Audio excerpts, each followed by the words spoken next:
keadaan dia sekarang 95% pasaran chip dunia ini, yang gadget, yang mobile, yang kereta, semua ARM. Dia monopoli tau. So you tak boleh lah duk sibuk. Kalau kita duk umum, kita sekarang nak jadi front end, kita sekarang nak melangkah ke era baru semiconductor, kena gelakkan orang lah, kerana you nak jadi macam mana, semua dikawal oleh ARM. Jadi sebab itu kami jemput ARM tahun 2024 ke KL20 kan. Jadi ARM tak pernah ada kat rantau Asia Tenggara ni. Tak ada dekat Asia Tenggara ni yang buat chip. Jadi entah macam mana lah, kita bernasib baik lah, kita ketuk pintu, tiba-tiba dia okeylah dia datang kan. Sebab bagi dia KL20 tu nampak menarik masa itulah kan, dia mengumpulkan. Jadi dia datang. Bila dia datang tu kami jumpa dia, bawa dia jumpa Datuk Seri Anwar jugalah. Jadi Datuk Seri Anwar tertarik. Jadi awalnya Datuk Seri Anwar kata tolonglah kami untuk bangunkan semiconductor. So ini pertemuan antara ARM dengan Datuk Seri Anwar sehari selepas KL20 lah. So Datuk Seri Anwar, PMX suruh dia pergi ke universiti. Okey lah. Kemudian ARM contact kami lah, kata actually kalau you betul-betul serius pasal nak bangunkan front end chip ni, dia sebenarnya lebih complicated daripada itu. You need the IP. Kemudian you perlu latih engineer. Kemudian you perlukan the environment untuk you design. Kerana IP saja, you perlukan the software. Dia macam kita nak tulis dokumen, kalau tak ada Word ataupun Google Doc, you nak tulis pakai apa? Tak boleh kan. So even the whole engineering environment tu you perlukan. Semua ni dengan ARM kan. Kemudian you perlu latih sampai 10,000 engineer, semua itulah kan. Kemudian kalaupun you boleh design, you perlukan ARM untuk bantu you connect dengan pembeli. Siapa nak beli kau punya chip ni? Dia jadi chicken and egg. Takkan kau nak buat chip tapi tak ada orang nak beli kan. Tapi so semua itu oleh kerana ARM ialah monopoli 95% dalam dunia, semua kena melalui dia lah. Jadi daripada situ bila kita bincang,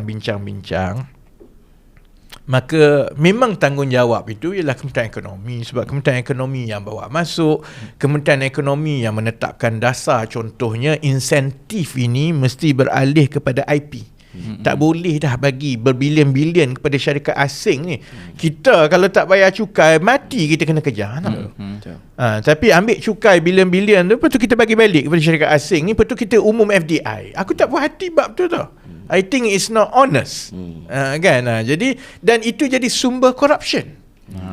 Bila ada orang, ada menteri, ada pegawai-pegawai yang boleh menentukan, saya bagi awak 300 juta, saya bagi awak 1 bilion, itu jadi sumber corruption. Jadi kalau apa-apa yang nak dilaburkan balik, bagi IP kat dia kan.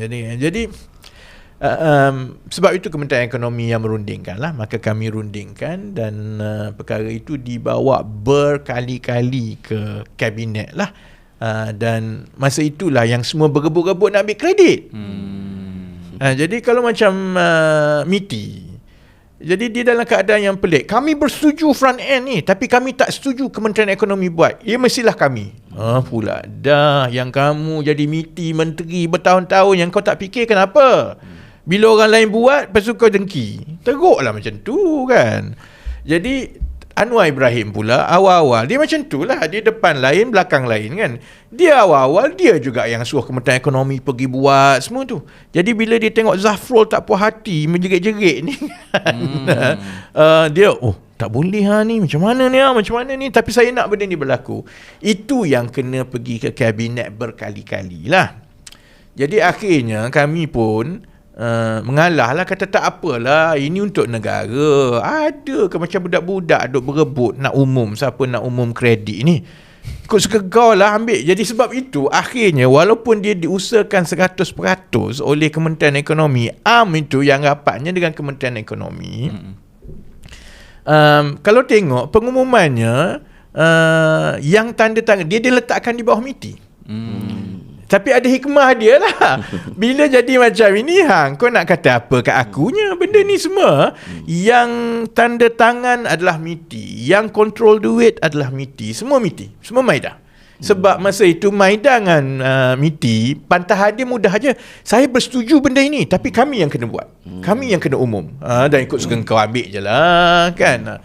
Jadi sama jugalah pasal Kementerian Kewangan, Amir Hamzah kan. Dia macam neither here nor there. Saya setuju tapi saya tak setuju. Saya setuju tapi saya tak setuju. Saya tak setuju sebab duit tu banyak sangat. Saya setuju kerana pumpang dia drag. Sedangkan Anwar Ibrahim ni dah 2 kali jumpa dengan pimpinan dah memang nak sign, dah komit 2 kali tukar tarikh ni. Sepatutnya I think mula-mula Februari dia dah datang semua, tapi Anwar tak boleh nak selesaikan sebab Zafrul dengan Amir Hamzah tak bersetuju ni. MITI tak bersetuju sangat kan. Jadi dia pun minta tempoh masa. Kemudian Anwar sendiri yang pergi bincang dengan CEO AM dan juga dengan Mas Ayosisan lah, tuan punya SoftBank kan. Kemudian dia happy. Itu yang jadi, itulah kan. Saya nanti bukan sekarang lah, nanti saya akan tunjukkan tarikh dan juga mesyuarat satu persatu berapa banyak mesyuarat ni yang telah dilalui untuk menunjukkan kalau dia kata perkara ini terburu-buru, dan yang terburu-buru itu seluruh kerajaan Malaysia lah, bukan kita lah kan. Jadi sebab itu yang lawaknya ini gambar tu rakan media lah. Rakan media masa tu dia sedia maklum benda yang berlaku ni. Itu gambar reporter Zafrul bagi maklum balas kepada reporter depan tandas kan. Dia the first yang bagi maklum balas kepada media lah. Beria juga supaya AM ini dikenali sebagai hasil tangan kerja air tangan dia lah kan. So kita orang aku duduk kat atas pentas sibuk lagi, dia dah ada kat depan dah bagi PC kan. Itu kebodohan yang ada dalam kerajaan sebelum ini lah. Punyalah berebut kredit. Ni AM tidak pernah ada sebarang program seperti ini untuk membantu sesuatu negara untuk membangunkan semiconductor. Tak pernah. Dia kira aku monopoli. Kau nak, kau datang jumpa aku, kau tunjukkan berapa duit kau ada, sama ada you ada kepakaran ke tidak. Sebab AM is in their best interest bila dia bagi you IP, chip itu berjaya dihasilkan dan chip itu berjaya dipasarkan. Sebab duit dia bukan bayaran IP tu semata-mata tau. Duit dia ialah bila dia jadi Samsung, bila dia jadi Huawei. Sebab bagi setiap gadget itu dia dapat duit kan. So awalnya tu dia tak bagilah umum, tapi lawak lah kita orang masih lihat kat dalam. Zafrul dah bagi sidang media pasal pelancaran. Kemudian Zafrul jugalah dalam sidang media dia tu, dia cuba nak pastikan kredit itu kepada PM dan dia. Sebenarnya ini ialah hasil diketuai oleh PM, rundingan semua. Nak beritahu ini tak ada kena-mengena dengan Kementerian Ekonomi lah. Allah Maha Kaya. Selepas 1 tahun dia berbalik macam ini. Bila sekarang dia nak gunakan kononnya aku sakau 1.1 bilion dengan tergesa-gesa buat benda ni. Semua rekod menunjukkan, semua yang mengumumkannya pun Tengku Zafrul, yang duk ambil gambarnya pun Datuk Seri Anwar Ibrahim. Kok mananya Rafizi tergesa-gesa kan.